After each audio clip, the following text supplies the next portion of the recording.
Mercredi 3 novembre 2021, mesdames et messieurs, bienvenue dans ce 13h.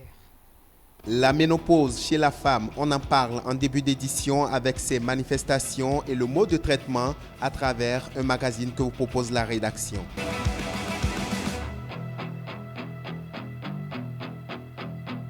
Dans quelques jours, le 11 national va croiser les crampons avec l'équipe de Madagascar et ceci dans le cadre des éliminatoires de la Coupe du Monde Qatar 2022. À cette occasion, le sélectionneur Michel Dussier a dévoilé la liste des joueurs. Les précisions dans un instant.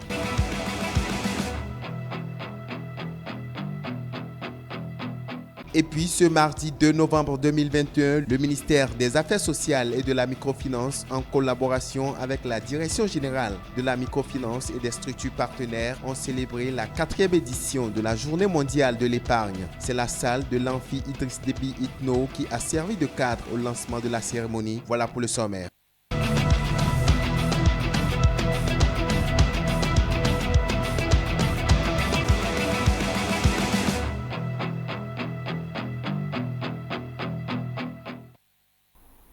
Merci de toujours nous préférer pour vous informer. Nous ouvrons les informations de cet après-midi par une brève. Les membres du gouvernement se sont réunis en Conseil des ministres ce mercredi 3 novembre 2021 pour le traditionnel conclave gouvernemental. Entre autres décisions prises, aux mesures normatives, l'adoption des décrets portant attribution, organisation et fonctionnement des ministères ci-après travail et de la fonction publique, énergie, cadre de vie et de développement durable, défense nationale, petites et moyennes entreprises et promotion de l'emploi, affaires étrangères et de la coopération. Le Conseil a également adopté des décrets portant organisation générale des forces armées béninoises et organisation du commandement dans les dites forces, la nomination des membres du conseil d'administration du centre des réserves de faune Sénagref. Voilà, chers téléspectateurs, nous y reviendrons dans nos prochaines éditions pour plus d'informations. Nous poursuivons ce journal par cette information sur la vaccination. Les populations de la cité des Kobourou, à l'instar des autres villes du Bénin, comprennent de jour en jour l'importance d'aller se faire vacciner contre la COVID-19. À Parakou, le constat de l'affluence a été fait dans quelques centres de vaccination contre ce mal. Les précisions dans cet élément que nous proposent Léon Batonwero et Boris Arissou. Séraphine Mpo vient de se faire vacciner contre le Covid-19. Tout comme elle, plusieurs dizaines de personnes attendent leur tour. Depuis qu'on nous parle de ça, le premier jour j'avais peur, mais comme j'ai fait là, j'ai senti que c'est bon, ça s'est bien passé. C'est la deuxième dose. Même ce matin, j'ai dit à ma famille que c'est les gens qui disent, mais je ne trouve pas. Ce qu'il dit là, je ne prends pas important de ça, mais c'est que pour faire la vaccination, c'est ça qui est plus bon. Le gouvernement béninois a consenti d'énormes efforts pour rendre la vaccination accessible à tous et à 0 francs. Ça se passe bien parce qu'on voit que la population sort massivement. Si bien que hier, le DDS a dit encore de faire d'autres centres. Il y a Madina avec Pébier qui est là. Il y a aussi une équipe qui est aussi achetée. Nous sommes les premières personnes qui ont déjà fait la vaccination.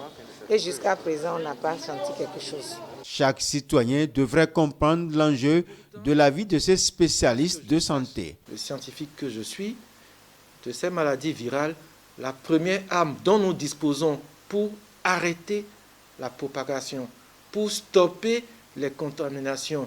Et lorsque quelqu'un est infecté, puisque c'est une virose ambiante, lorsque quelqu'un est infecté, qu'il soit au moins prémuni ou préservé, c'est-à-dire qu'il ne soit pas exposé à faire une forme grave de cette pandémie, la COVID-19. C'est le vaccin aujourd'hui, le premier et le seul rempart. Certains n'ont pas encore pris la décision et cela est dû à des informations mensongères sur des réseaux sociaux. La vaccination en matière de COVID-19 fait partie aujourd'hui des produits médicamenteux qui ont le plus souffert des réseaux sociaux, de la malcompréhension, des défauts de communication et d'intoxication. Les gens leur disent que s'ils font la vaccination, qu'ils vont mourir.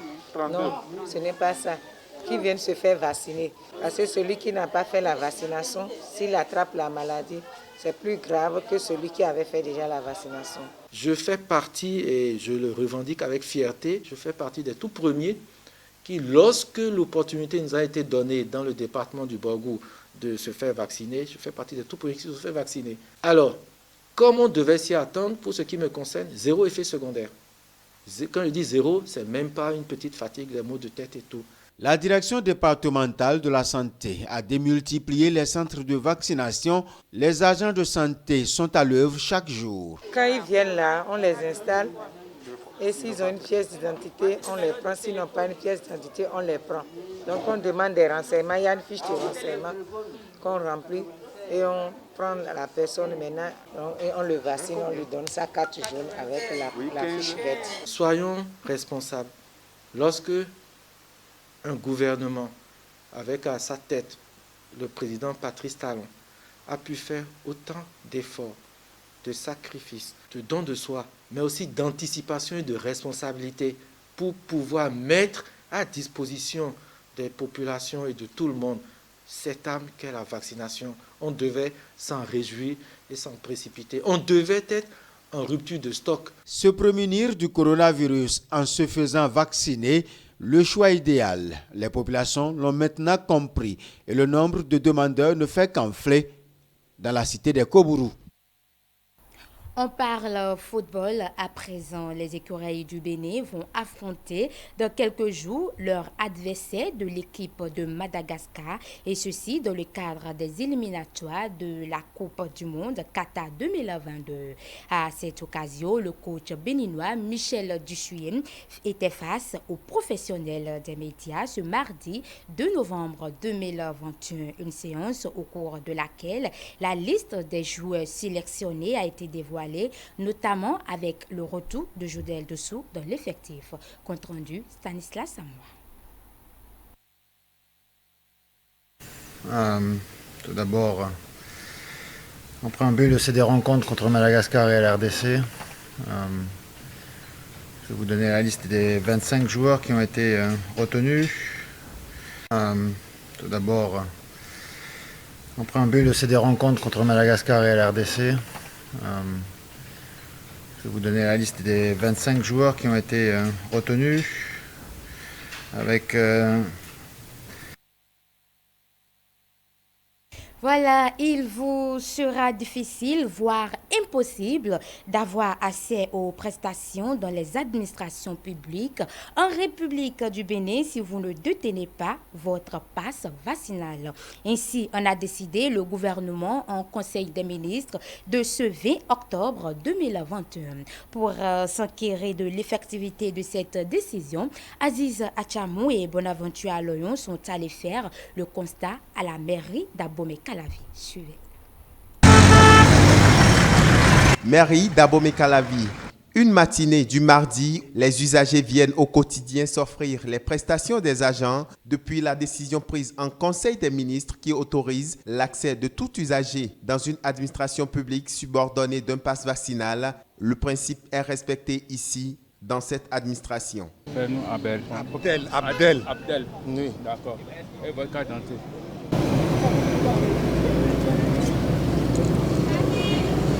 Merci. Bonjour madame. Mais carte de vaccination. C'est une décision qui visiblement ne reçoit pas l'assentiment de tous les visiteurs, à l'image de cet usager interdit d'accès pour non-présentation de son passe vaccinal. C'était pour prendre quelques renseignements pour renouveler ma carte, ma pièce d'identité. On me demande d'abord de présenter le passe vaccinal avant d'avoir accès à la mairie. Franchement, c'est dit n'importe quoi. Parce qu'il va falloir donner une certaine liberté aux citoyens. Bon, nous serons obligés de rentrer chez soi et de réfléchir autrement. En attendant de réfléchir autrement, certains parmi eux qui se sont conformés pense que cela devrait être un impératif pour chaque citoyen. Je suis venu faire le retrait de l'acte sécurisé de ma fille. Juste on m'a demandé si j'ai fait la vaccination. J'ai montré. Bon, quand j'avais vu l'affluence au portail, là, je me suis dit certainement que c'est la présentation de la carte de vaccination là, qui sont en train de demander quoi. Moi j'avais déjà apporté, je sors avec tout le temps. Dès que j'ai montré, ils m'ont demandé ma carte d'identité. Bon, j'ai montré les deux et ils m'ont dit de passer. Je suis venu pour payer les frais domaniaux. À l'entrée, on m'a demandé ma carte d'identité et le pass sanitaire. Vous savez, le problème de santé est un problème personnel. Chacun le conçoit comme il veut. Bon, moi, je me suis fait vacciner pour me protéger. Je respecte ce qu'on a dit. Du côté des responsables de la mairie, pas de complaisance en la matière. Les citoyens sont appelés à comprendre l'enjeu de ce combat pour plusieurs raisons.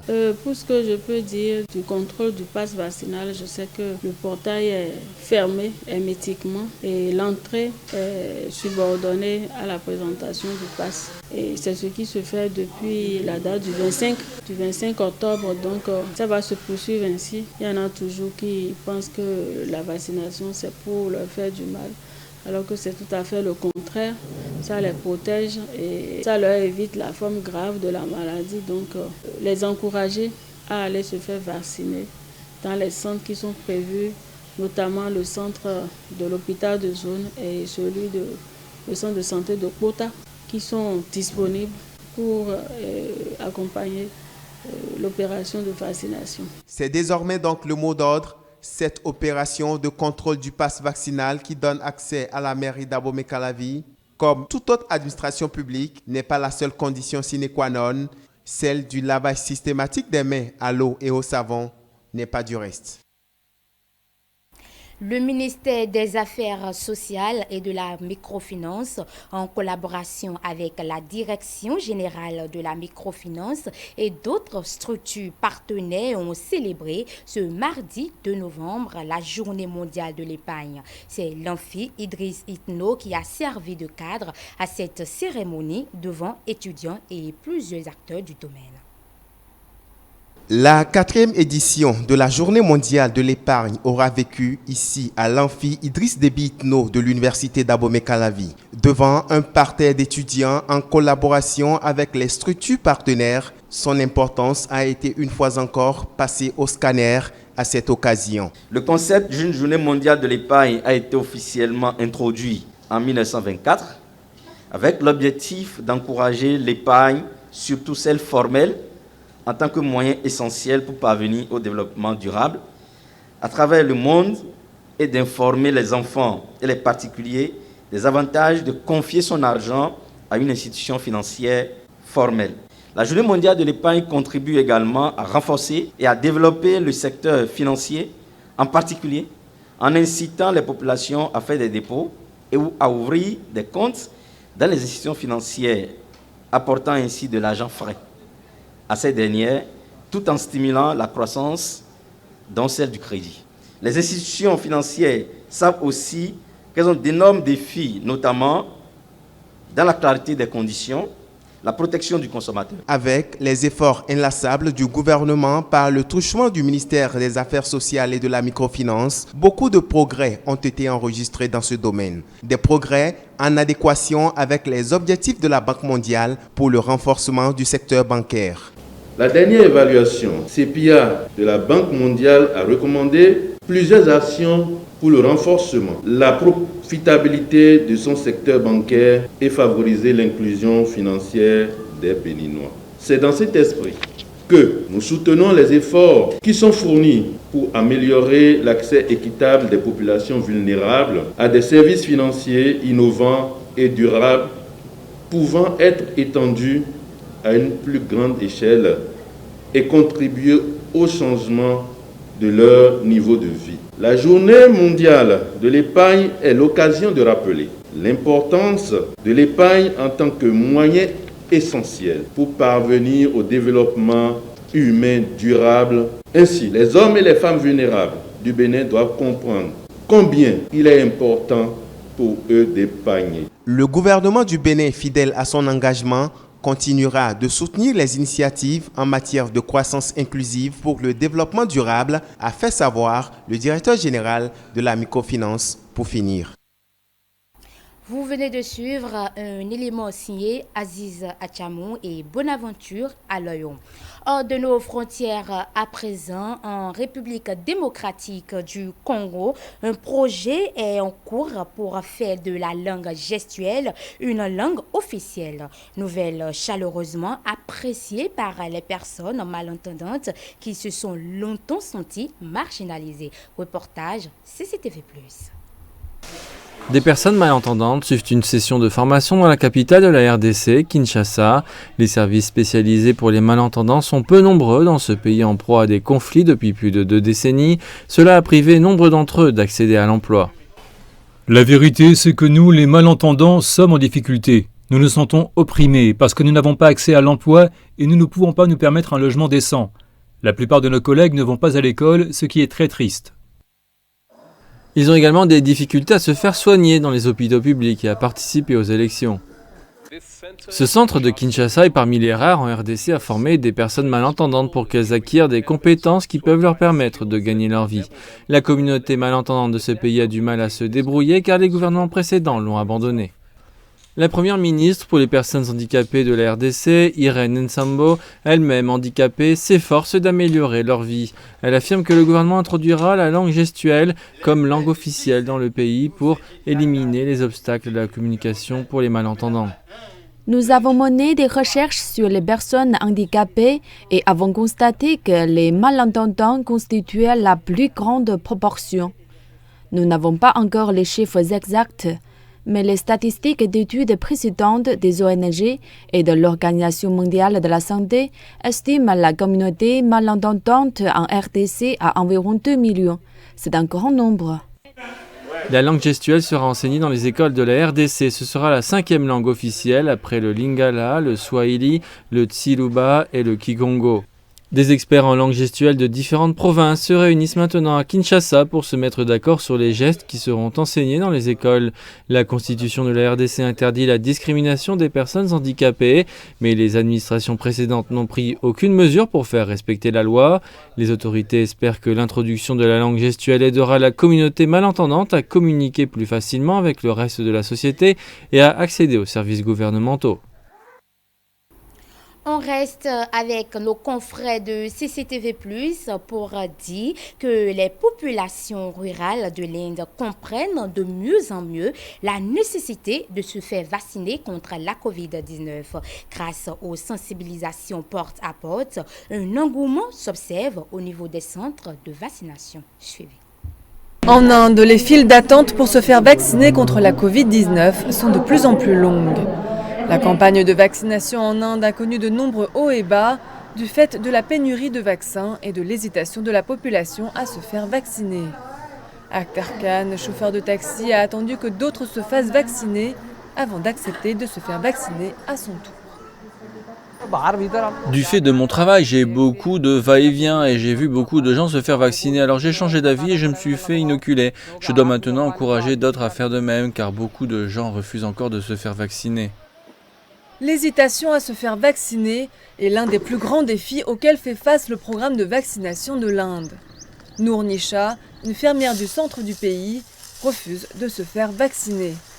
Bien qu'elle soit consciente de l'importance de la vaccination dans la lutte contre le virus, elle n'est toujours pas convaincue. Oui, je sais que ça peut nous protéger, mais ça me fait peur. Plus important encore, c'est la saison des récoltes. Et c'est le moment pour nous de travailler dans les champs.